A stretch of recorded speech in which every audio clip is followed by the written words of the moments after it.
Assalamualaikum warahmatullahi wabarakatuh. Alhamdulillahirabbil alamin.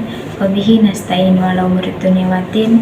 Wassalatu wassalamu ala asrofil anbiya'i wal mursalin Sayyidina wa maulana Muhammadin wa alihi wa sahbihi ajmain, amma ba'd.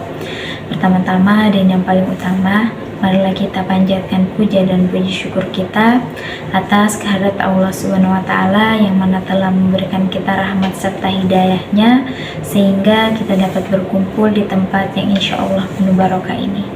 Nah, kedua kalinya sholawat serta salam tak lupa kita haturkan kepada junjungan kita Nabi besar Nabi Muhammad SAW yang mana telah membawa kita dari zaman kegelapan menuju zaman yang terang benderang seperti saat ini.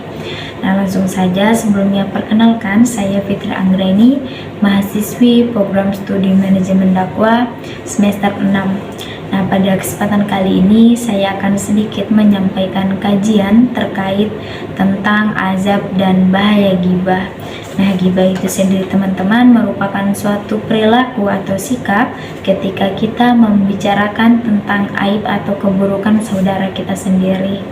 Nah, hal ini juga sudah dijelaskan di dalam hadis riwayat Abu Daud yang mana Rasulullah berkumpul dengan para sahabat. Rasulullah bertanya kepada para sahabat, katanya, "Atadaruna mal ghibah?" Katanya, "Apa itu ghibah?" Para sahabat menjawab, "Allahu wa rasuluhu." Katanya, Allah lah dan Rasulnya lah yang lebih tahu tentang apa itu ghibah.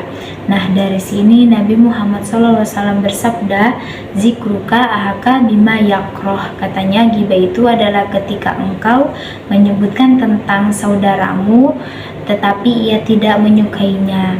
Nah, lalu para sahabat bertanya lagi, "Ya Rasulullah, afara'aita in kana fi ahi matakul?" Katanya, "Bagaimana pendapatmu kalau memang benar orang yang saya ceritakan itu atau apa yang saya bicarakan tentang saudara saya itu memang benar ia lakukan atau memang benar ada padanya? Misalnya memang benar dia korupsi, memang benar dia mencuri, memang benar dia bermaksiat ini dan itu."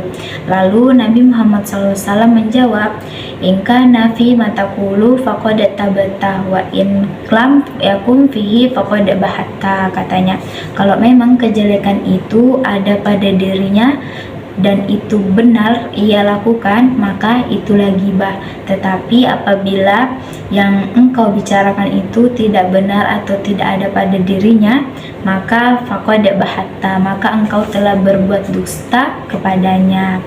Nah, dari hadis tersebut ada beberapa ulama yang mensyarahnya, diantaranya itu adalah Syekh Muhammad Shalih Utsaimin. Beliau menjelaskan bahwa ketika seseorang menyebutkan tentang kejelekan saudaranya dan itu benar ia lakukan, maka dosanya cuma satu, yaitu dosa ghibah. Akan tetapi jika ia menceritakan kejelekan saudaranya itu tidak benar ada pada dirinya atau tidak benar ia lakukan, maka dosanya ada dua, yaitu ghibah dan dusta. Nah, beliau berpendapat bahwa banyak sekali yang salah paham terkait atau maksud dari hadis tersebut. Nah, ghibah itu juga teman-teman diibaratkan kita seperti memakan bangkai saudara kita sendiri. Hal ini sudah dijelaskan di dalam Quran surah Al-Hujurat ayat 12 yang berbunyi, Bismillahirrahmanirrahim, "Ayuhibbu ahadukum ayyakula lahma ahihi maitan fakharihtumu." Yang berarti, maukah kalian memakan bangkai saudara kalian? Tentu kalian akan merasa jijik. Nah, azab dan bahaya ghibah itu sendiri juga teman dijelaskan di dalam hadis riwayat Abu Daud yang mana ada sebuah kisah ketika Nabi Muhammad SAW dinaikkan ke langit Mi'raj. Nah, ketika di perjalanan beliau melihat ada sekumpulan orang yang kukunya terbuat dari timah panas, lalu kuku tersebut digunakan untuk mencakar wajah serta dada-dada mereka. Melihat hal tersebut, Rasulullah pun bertanya kepada malaikat Jibril, katanya, "Wahai Jibril, siapakah mereka atau siapakah orang-orang tersebut?" Kayak gitu.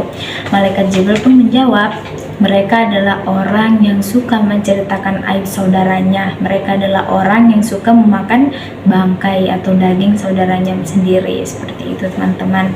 Terus tuh ghibah ini juga merupakan salah satu dosa besar. Jadi ghibah ini termasuk dosa besar, bukan dosa kecil.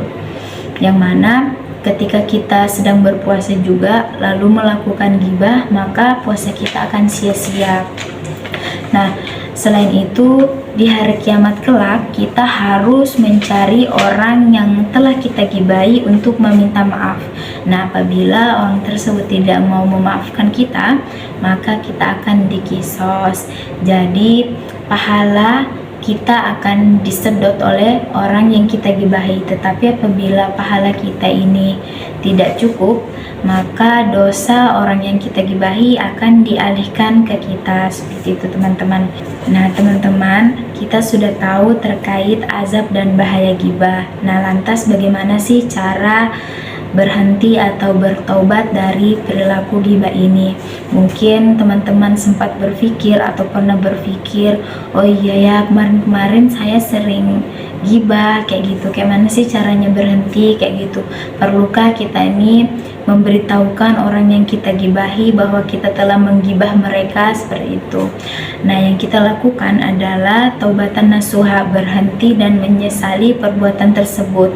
Tidak perlu memberitahu orang yang kita gibahi bahwa kita telah menggibah atau bergunjing tentang mereka, karena ditakutkan jika kita bercerita atau berterus terang kepada mereka itu akan menimbulkan permusuhan baru atau pastinya akan merasa canggung. Jadi mungkin kalau merasa mau minta maaf, teman-teman bisa minta maaf secara global saja, tidak perlu dijelaskan secara detail. Seperti itu teman-teman. Nah, karena kita sudah tahu terkait bahaya atau azab ghibah, marilah kita merenungkan diri, pikirkan tentang aib kita sendiri yang begitu banyak, supaya kita tidak sibuk memikirkan aib orang lain. Sekian dari saya. Wassalamualaikum warahmatullahi wabarakatuh.